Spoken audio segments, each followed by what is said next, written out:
datang di channel Jetika Jari. Oke. Mantap ya, Jetika Jari. Oke, hari ini kita mau bahas apa sih, Madi? Tentang sebuah ideologi yaitu anarko-kapitalisme. Ayo kita mulai. Berat juga ya. Oke, mulai. Anarko-kapitalisme adalah hasil dari campuran berbagai doktrin atau kepercayaan liberalisme, ekonomi klasik, dan anarkisme politik. Ketika kita berbicara tentang liberalisme politik, kita harus menyebut bahwa permulaannya terjadi pada abad ke-17 dan telah mengalami perubahan dari waktu ke waktu. Selalu berfokus pada ekonomi pasar, berusaha untuk menghentikan kontrol dan masalah serta hambatan yang dihadapinya, mempertahankan kepemilikan pribadi, dan menunjukkan bahwa tidak mungkin untuk mempertahankan satu badan perencanaan pusat yang mengatur dan mengendalikan segala sesuatu dari kalangan atas masyarakat. Anarkisme politik bermula pada abad ke-19 dan bagian terpenting adalah proposal organisasi sosial sebagai alternatif dari monopoli kekuasaan pusat yang dimiliki monarki dan yang telah mengambil alih negara modern. Pengertian anarko-kapitalisme juga dikenal sebagai anarkisme pasar bebas atau anarkisme libertarian. Adalah filosofi politik yang didasarkan pada promosi anarki untuk melenyapkan negara dan memberikannya perlindungan kedaulatan rakyat melalui kepemilikan pribadi dan pasar bebas produk. Sejarah anarko-kapitalisme. Anarko-kapitalisme ini muncul untuk pertama kalinya selama paruh kedua abad ke-20 dalam apa yang dikenal sebagai libertarianisme.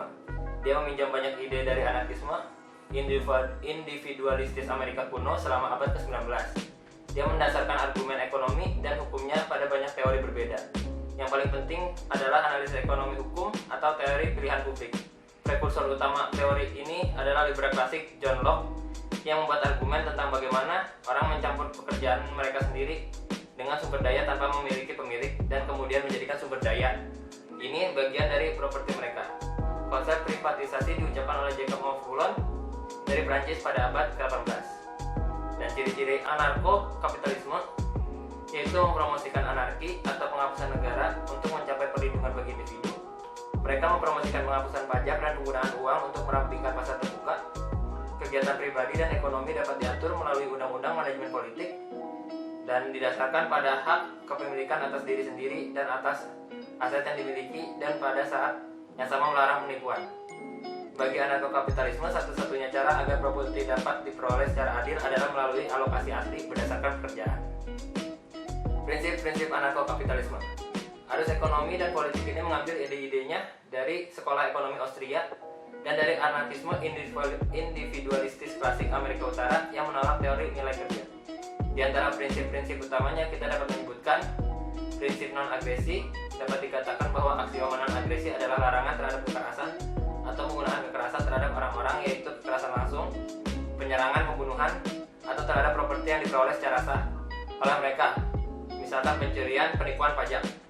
Lalu properti pribadi. Anggota partai anarko-kapitalis mendefinisikan properti sebagai hak yang dimiliki setiap orang untuk memiliki properti di atas tubuhnya sendiri. Sementara dengan menggunakan prinsip alokasi asli, mereka menetapkan bahwa masing-masing adalah pemilik sejati dan unik dari semua sumber daya yang belum dimiliki. Memiliki pemilik sebelumnya atau pada siapa Anda telah melakukan beberapa bentuk pekerjaan. Hukum dan ketertiban. Prinsip ini dapat ditawarkan melalui lembaga swasta yang menawarkan pasar, keamanan, dan keadilan pada para anarko-kapitalis serta beberapa layanan pertahanan lainnya. Semua dari mereka bersaing untuk memiliki klien pembayaran sukarela yang ingin mengontrak layanan mereka, dan karena persaingan maka mereka menghasilkan layanan hukum dan polisi dengan harga yang lebih baik dan dengan kualitas yang lebih baik. Tokoh-tokoh anarko-kapitalisme diantaranya Murray Rothbard, Hans Hermann Hoppe, Jesus Huerta de Soto, dan lain-lain. Contoh anarko-kapitalisme yang pernah ada di Irlandia Celtic. Contoh yang sering dari masyarakat dengan karakteristik anarko-kapitalisme adalah Irlandia Celtic di abad pertengahan, karena sistem hukum dan pengadilan yang membuatnya berdasarkan klan, di mana orang atau warga negara dapat dengan bebas bergabung dan disaffiliate. Dan Pennsylvania awal, waktu ketika Pennsylvania memasuki situasi yang buruk dikelilingi oleh anarkisme, dan bagaimana William Penn bertugas berjuang selama hampir 10 tahun untuk membalikan pemerintahnya atas orang-orang yang tidak setuju telah dibahas. Nah, jadi gitu Dam. Kalau kita lihat dari tadi. Iya, kalau misalnya dilihat dari sejarah lumayan panjang juga tuh tentang anarko-kapitalis itu ya. Benar-benar idealis yang sangat berat. menurut gua, karena sangat ekstrim ya. saya udah ada kata anarko dan kapitalis, dan kalau misalnya digabungin itu gila kayaknya. Satu perpaduan yang wah Ngaco. Oke, berarti kalau misalnya gitu gue punya pertanyaan sih buat lu nih, karena lu kan yang lumayan riset panjang nih ya. Oke, pertanyaan.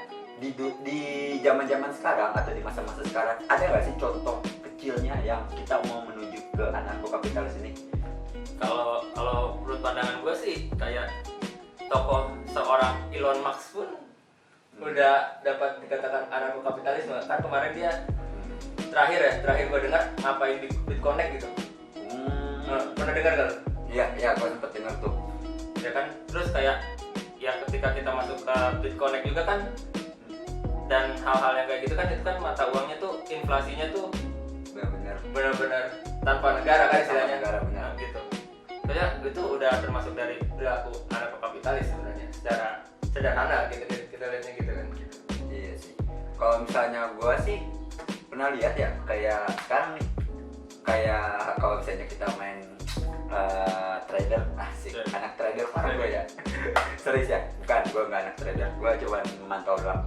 Di trader itu Bitcoin ditinggalkan sama Tesla. Nah, Tesla punya Elon Musk juga kan? Iya, benar, itu salah satu orang itu. Nah, itu tiga perusahaan besar pun ikut Tesla ngambil sahamnya yang ada di Bitcoin itu. Kayak yang punya Steve Jobs, kayaknya gue nggak menyebutin merek ya karena gue nggak pakai, sama Sungsang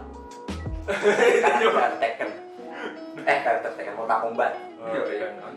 Ya, terus satu lagi tuh Honda nggak salah seingat gue ya, itu dia udah ngambil dari Bitcoin. Nah sekarang seanjlok gitu Bitcoin, berarti kan itu salah satu udah mau memasuki, mereka mau bergabung. Kalau misalnya menurut gue sih ya, kalau misalnya mereka tiga ini sudah sejalan, kayaknya sih Roman-Romanya bentar lagi dia bergabung dan menjadi mega korporat, dan nanti bisa ketika dia menguasai atau dapat membubarkan negara, itu sudah jadi anarko kapitalisme sempurna gitu ya. Iya, itu bakal jadi sempurna sih kalau misalnya menurut gue ya. Ini gue orangnya so tau, tapi gue lumayan riset tentang ini.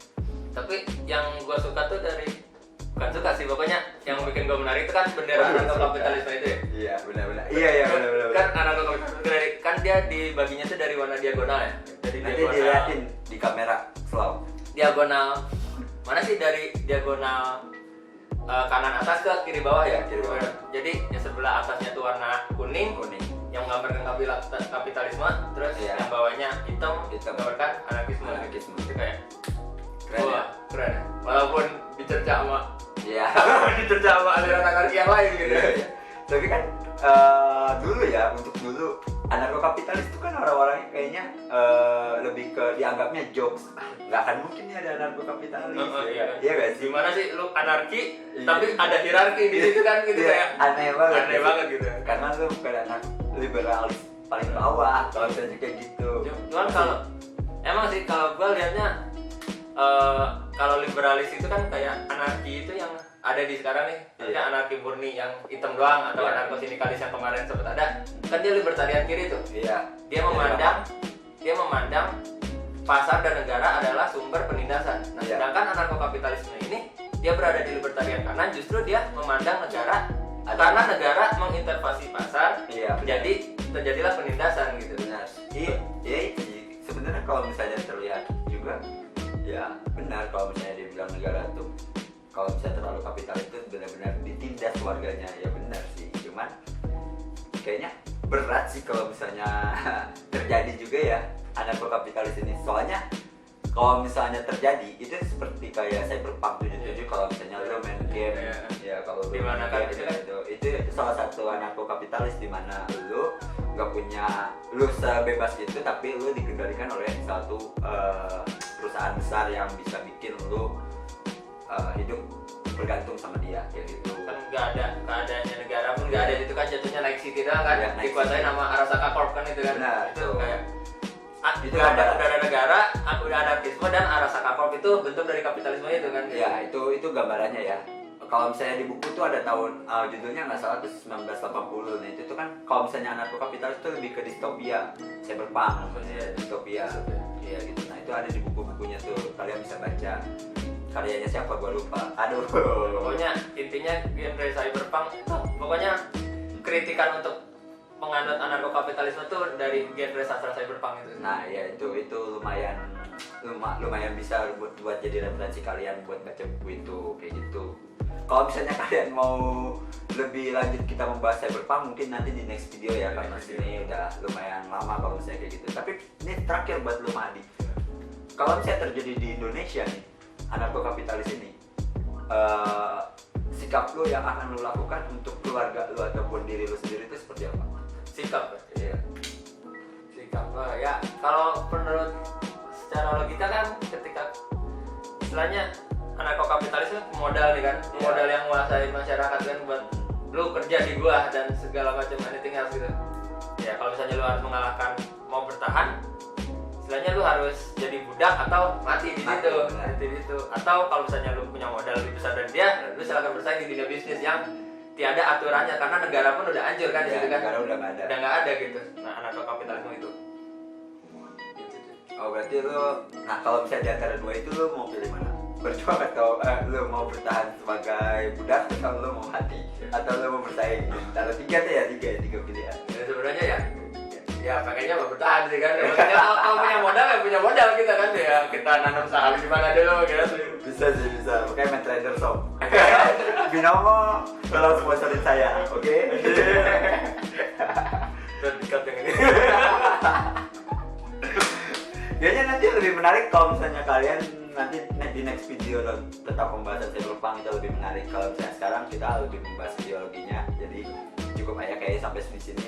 Ya, gua Adam selaku MC yang bohongan. Nah, di sini juga ada teman gua yang punya channel. Ya, gua Mahadi dan kalau ada yang perlu diluruskan dan ditambahkan silahkan komen di bawah. Di komen. Kalau ada kesalahan dan kekurangan mohon dimaklumi. Iya. Sekian dari kita, The Tickers. See you in the next video. Ya.